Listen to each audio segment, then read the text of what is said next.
ಧರ್ಮದ ದಾರಿಯಲ್ಲಿ ಎಡವಿ ಬಿದ್ದರೆ ದಾರಿಯನ್ನು ಬದಲಾಯಿಸು, ಧರ್ಮವನ್ನಲ್ಲ.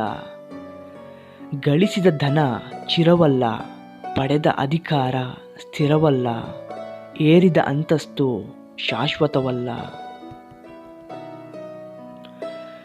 ಭೂಮಿಯ ಮೇಲೆ ಹೇಗೆ ಋತುವಿನ ಬದಲಾವಣೆಯಾಗುತ್ತದೆಯೋ ಹಾಗೆಯೇ ಮನುಷ್ಯರ ಜೀವನದಲ್ಲಿ ಸುಖ ದುಃಖಗಳು ಬಂದು ಹೋಗುತ್ತಿರುತ್ತವೆ. ಯಾವುದೇ ಒಳ್ಳೆಯ ಕಾರ್ಯವಾಗಲಿ ಪ್ರಯತ್ನವೆಂಬುದು ಅಧಿಕವಾದರೆ ಹಣೆಬರಹವೂ ಕೂಡ ಶಿರಬಾಗುತ್ತದೆ. ಇದು ನಿಶ್ಚಿತ. ಕರ್ಮದ ಏಟು ತುಂಬ ಭಯಂಕರವಾಗಿರುತ್ತದೆ. ನಾವು ಮಾಡಿದ ಪುಣ್ಯ ಯಾವಾಗ ಮುಗಿದು ಹೋಗುತ್ತದೆ ಎಂದು ನಮಗೆ ತಿಳಿಯುವುದಿಲ್ಲ. ಪುಣ್ಯ ಮುಗಿದ ನಂತರ ಸಮರ್ಥ ರಾಜನೂ ಕೂಡ ಭಿಕ್ಷೆ ಬೇಡಬೇಕಾಗುತ್ತದೆ.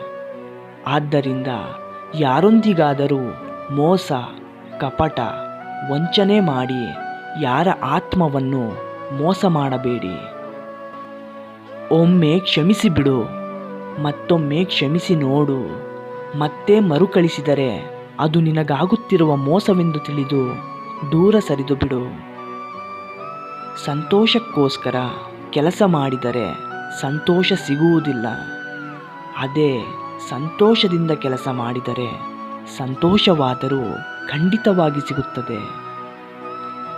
ನಂಬಿ ಬದುಕುವುದು ಬೇರೆ, ನಂಬಿಸುತ್ತಾ ಬದುಕುವುದು ಬೇರೆ. ನಂಬಿ ಬದುಕುವುದರಲ್ಲಿ ಭಕ್ತಿ ಇರುತ್ತದೆ, ನಂಬಿಸುತ್ತಾ ಬದುಕುವುದರಲ್ಲಿ ಸ್ವಾರ್ಥ ಇರುತ್ತದೆ. ಯಾವ ತಪ್ಪಿನಿಂದ ಮನುಷ್ಯ ಏನೂ ಕಲಿಯುವುದಿಲ್ಲವೋ ಅದೇ ಆ ಮನುಷ್ಯನ ಅತಿ ದೊಡ್ಡ ತಪ್ಪು.